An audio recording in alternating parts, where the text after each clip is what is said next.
Hi, this is Mariah Gullo from The Hollywood Reporter, and I'm in studio with Omar J. Dorsey today. Glad to be here. You are doing some double dipping I am this doing winter. double. I am, yes. But most people know you from Queen Sugar. Right. You're on season 2. The finale's coming up in a couple of weeks. It is, yes. So tell me what happens. No, just kidding. I'll don't tell have you to what tell happens. Me. What happens is everybody will be turning on to OWN at 10 o'clock and watching it every Wednesday. Now, I know that you've spoken about this before, but it's kind of amazing that Ava actually wrote this part for you. Right, man. It was amazing. I was in the Bahamas shooting a film called Cargo, and Ava just called me out of the blue and asked me if I wanted to read a script that she was doing. I was on another show at the time. She said, "No, you're on another show, but I would have really liked to have you read, come in and do this." I was like, "Well, I'll be off that show real soon." It wasn't. It was just a one-season commitment. And she said that they start shooting in February. I read the script. I called her back and said, "Man, I would love to come in and read for it." She's like, "Oh, no, I didn't ask you to come in and read. I said I wanted you to do it." And I said, "Huh?" So she's like, I'm producing it along with Oprah. We're fans. We love you. You're family. So, just come in if you can. I was like, I will be more than happy. I'll do anything on the Ava DuVernay project. I told her I would be the person carrying the sweet tea. It doesn't even matter. Yeah. So yeah, I really love collaborating with her. She's an amazing visionary, and the things that she's doing for the industry, things she's doing for the world, for the culture, is just astronomical. I'm just glad I'm part of it. Yeah. Give me some examples of kind of what it's like working with her, or how Queen Sugar is kind of different than your past experiences. Well, one thing that I love the most is that we work with all female directors. I've been working doing film and television for 18 years. I probably had two or three female directors since I started, and just working with her and working with all those female directors, it brings something out of me, a sensitivity that I knew I had, but I'd never really brought it to screen. And it's made me a better actor. It's made me a better artist. Made me a better person. Made me want to be the person that Hollywood is. And that's a main thing that she does. She's all about inclusiveness, and that's a major asset in Hollywood, so that it doesn't just seem like it's one type of people working all the time. Yeah. And so our sets are extremely inclusive. You see every walk of life, everybody is on our set, and it's just a family. Yeah. You've said before that it's you've played some tough guys, you played some gangster roles, right? And did you have to actually do anything to kind of break out of that? Did it just involve like how you were connecting with Ava and with the creatives that worked on Queen Sugar, or did you feel like you had to make a change in how you were talking to people in order to like have people consider you for roles beyond that, or is it just the industry? Well, what it is I worked with Ava on Selma. Luckily, I got the chance to play Reverend James Orange. Yeah. And she and I just had a lot of great conversations. And so when she did say she wrote the role for me, she said, "This is how I see you. I don't know how, I want to change the perspective of you. I want to change the way people look at you. And I know that you can deliver." So I read the script and I was like, wow, this is how she sees me. As a loving man, a hardworking man, and it doesn't have to, like you said, it doesn't have to be heavy all the time. You can play those sometimes, but it doesn't have to be your whole career. So I was just so glad when she finally approached me with it, and when I read it, I was so happy. I was, and I'm glad that I did it, because now the offers that I get or the things that I read for, it's so different than what it was, before, when I was just playing. No slight to it. I love playing Cookie Brown on Ray Donovan. It's one of my favorite characters of all time. It's fun to be a badass, It is. right? It's fun to be the bad guy sometimes. Sometimes, even like in Thank You for Your Service, I played Dante, who is, I guess, is a bad guy, but not really, because he's a man who is trying to take care of his military brethren who are coming back from the war and have nothing to, have nowhere to go. And he's like, I will have somewhere for you to land when you come back. Yeah, okay, so let's talk a little bit about Thank You for Your Service. Right. Can you just tell me quickly the plot of the movie? Well, the plot of the movie is about these young men and women, but this is specifically about a group of young men coming back from the war, and it's the post-traumatic stress that they have, and it's about their day-to-day life, and it's not just about the men that come back; it's about their families. They have their wives, they have kids who are also suffering right along with them, and that's one thing that I'm really glad that Jason Hall, the writer and director of the film, wanted to highlight. We want to see what these men and women look like when they come back. You're out one night with your friends, you're partying or whatever, you're having a good time singing and dancing, and the next day you're walking into a combat, and your man right beside you gets killed. What does that do to you? Yeah. And what does that do? And that's the exploration that this film is doing. And Miles Teller and Beulah Cole, they did a beautiful job. Scott Hayes, playing those men coming back, and then and their wives, being there to support. Like, I know it wasn't as easy as you may think it, as easy as you may tell me it was. You're trying to save me, but I want to save you. Right. Yeah. Is there anything you kind of hope that that people will realize once they see this movie about veterans and? Yeah, the devil is in the details. The name of the film is "Thank You for Your Service." I had the premiere on last week, and I didn't just say thank you for your service. I went and we had vets coming in. They're portraying real life people. And so I met the real life people that they portrayed, and I just went and I talked to them. I talked to them and I said, "Man, how you doing?" And that's one thing I want to for people who are civilians to come back and to realize, like, don't just thank them for their service. Ask them exactly, how you doing? How's everything going? People like to talk. People like to talk about about what's going on in their lives. So they're not just this statue just sitting there. Oh, we thank you for what you've done. They're real human beings. In Thank You for Your Service, Right. your first scene where we're introduced to your character Dante, it's in a dogfighting ring. Right. So I just wanted to ask you, how did that scene go down? Because for me, just watching it, it's pretty visceral and intense. Right. What was it like to film that scene? It was tough. It was extremely tough. The thing about it, the dogs were so nice. Yeah. They're actors, virtually. I'd go out there and play with the dogs, and then next thing you know, they're going at it. But they weren't biting each other. They just looked like it. They just jumping at each other. And it's one scene when Beulah Cole, who plays Solo, picks the dog up. And the dog is such a good actor. Like, this is a pit bull, and he's carrying him, and the dog is just sitting there like this, and it just does something to me, because I'm a dog lover. I have a dog. His name is General. Yeah. And I just, thinking about my dog. But yeah, it was, it was something to the heart, man. Yeah. Okay, let's go back to your character of Hollywood. Right. Can you tell me one thing that he has done that you are going to pick up on now and like?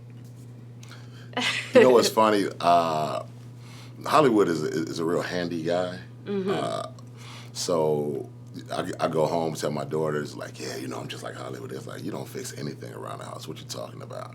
So what I've been trying to do is change fixtures and stuff, and the next thing I know, I'm calling a mechanic. I'm calling somebody, not a mechanic, I'm calling somebody to come in, and a plumber to come in and fix my garbage disposal, because I screwed it all up.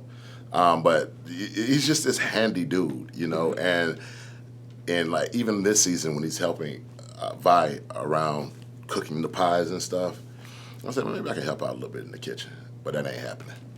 I wanted to know if there's anybody that you would like to play that you haven't played yet. Yeah, a lot of people I'd like to play. I would like to play George Washington in Hamilton, the movie. Yes. I would like to play Paul Robeson. I would like to play. My dream project has always been Thelonious Monk. There are people who I really look up to. Who I want to play. I can't.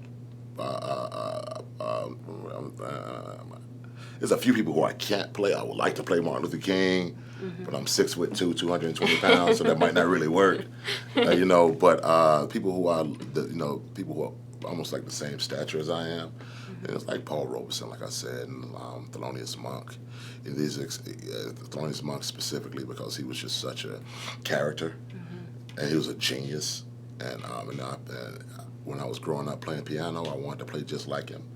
And when I became an actor, I wanted to be the acting version of Thelonious Monk, this weird, wiggy guy, who's unpredictable. So those are a few characters. So it sounds like a meaty role. Yeah, it is, yeah. So yeah, I mean, we're kind of living in what everybody says is the golden age of television. Yes. And you were just telling me all the characters you'd like to play. Like, is it Right. exciting for you that television is kind of opening up into different, like, worlds and facets? Like, I feel like now more than ever, when you think about all of the things you want to do as an actor, Right. all of those things might happen. Yeah, definitely. Because of all of the mediums that we have now, like all the platforms, streaming and cable and social media, they're YouTube, and they're doing their own series. There's so much space there now, and all of these great stories that can be told. There's no limit to them. I think, and being a black man, seeing all of these great projects. You have Queen Sugar, you have Atlanta, you have Insecure, you have Luke Cage, you have all of these different things that we have now, and these stories that we can tell. It was a time that black people weren't able to tell their own narratives. Now you have a Ava DuVernay out there telling the narrative. You have a Issa Rae, you have a Donald Glover, you have a Cheo Coker, you have all of these different creatives out here telling their stories. Charles Murray is another one. These people are, they're given chances. Kenya Barris. This is just an amazing time. I'm blessed to be on one of the great shows, of this era. So, when the books are written and the history is told, it's a blessing that I will be one of the names that will be studied. Would you ever want to be on Insecure? Man, I want to be on everything. I want to be on Insecure. You might have to get naked for Insecure. That's all right. Give me about 2 months in the gym. I'll be all right. No, Issa does a good job, and Yvonne. Awesome. Those are my people, man. Those are my friends anyway. So I'm just proud of everything they're doing. Yeah. Definitely. So, okay, I have a couple of questions for you. This is first best, last worst. Okay. First acting job that made you think, I've made it. The first acting job that made me think I made it was the first one I ever did. It's a movie called Road Trip by Todd Phillips. It was, I think, David, what's the guy named? Tom Green. Just a fun movie. But it was such a cultural phenomenon when it came out. I was like, oh, I'm going to be rich for the rest. I'm going to be rich in like a week. It didn't happen. But then you got a lot of people on the streets, right? Like, hey, everybody's like, hey, road trip. trip. Exactly. Yeah. I'm like, oh, I'm famous now. Yeah. Best story you have from the set of Queen Sugar? Best story I have from the set of Queen Sugar. Oh, man. All right, so Tina Lifford, who plays Vi, my girlfriend, and Dondre Whitfield, who plays Remy, they have a battle that's been going on for 2 years now. And one day, they just go in all the time. One day, Dondre grabbed the crane, got one of the crane operators to put Tina's chair all the way up to the roof. So when she's looking for a chair, we're looking around, we're just sitting around talking and laughing. And I just pointed up, and she thinks I'm always the accomplice. I say, Tina, I didn't have anything to do with this. It had nothing to do with me. But and that was just a fun time. Just being on set with those two it's always like the Road Runner and Wile E. Coyote, because you don't know who's chasing, you don't know who's going to fall and get an anvil on the head. Yeah. Last time you were recognized in public? Every day. Yeah. every day, and people love the show. You know, and I'm just blessed to be on a show like this. And You were just recognized. no, I was about to say out in the lobby. Out in Yeah, the lobby. yeah. But it's like an everyday thing, and it's astonishing. Yeah. And it's good. It's mostly women, and that's a good thing. That is cool. I love that. So yeah, that's it's every day. You know, like I said, it's great to be on the show that resonates. Yeah. Yeah. Do you like are female fans especially kind to you, or do they want to get in on the gossip, or are they like? They just, you know what it is? They love the character so much, and they think Yeah. that I'm that character. Oh. I'm like, Yeah. I ain't fixing nothing around the house. Don't worry about that. Nah. Worst audition experience. Oh God, you know what? And my manager's in the room right now, and I don't even want to say it, but goodness, I had an audition for Grey's Anatomy, right? And Denzel Washington was directing the episode. This could have been like 2 or 3 years ago, Frank. And Denzel Washington is directing the episode. And Denzel Washington is directing the episode. So I'm in there reading with him. And I got like, oh God, this is the greatest actor of all time. And I like, this was 2 or 3 years ago. I was already on television. I was already like, you know, did Selma and everything. But man, I blew that audition so bad. I was like, I hope to God he doesn't think that's how I am for real. Because I was just nervous and I was sort of shaking. My voice was doing all this and stuff. And I was like, oh man. And I went outside and I called Frank. I had a great audition, man. It was great, but it was just bad for me. Right. You know, yeah. You're just like, I hope he didn't see how nervous I was. Yeah, and he gave me notes. He gave me like actor notes, and I was like, I'm not used to taking. I mean, like, you're right. You're 100% right because I'm really blowing this right now. Let me do it the right way. But nah, but yeah, but you know what? Now he and his wife are both fans of the show. I talked to Pauletta. She was doing a play with a friend of mine, and she was like, Omar, we watch a show every week. So I was like, thank God, that's a little bit of redemption in here somewhere. Yeah, absolutely. Yeah. See, you let your work speak for you. Exactly. Yeah, you know, I produced a photo shoot with Denzel. Okay. And it was, I was just as nervous. Yeah, Trust me. yeah. It's like, excuse me, sir.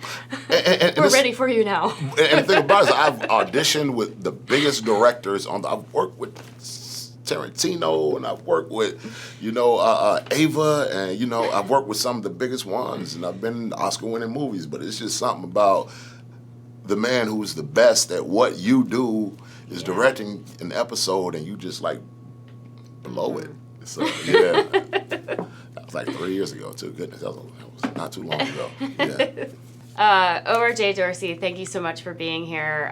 Queen Sugar, check out the season finale. Definitely, and please. Season 3, you're going back to it in February. Going back to it in February. Ready to go back to New Orleans. Very Let nice. the good times roll. Yeah. All right, thank Thanks. you. Bye. Thank you so much.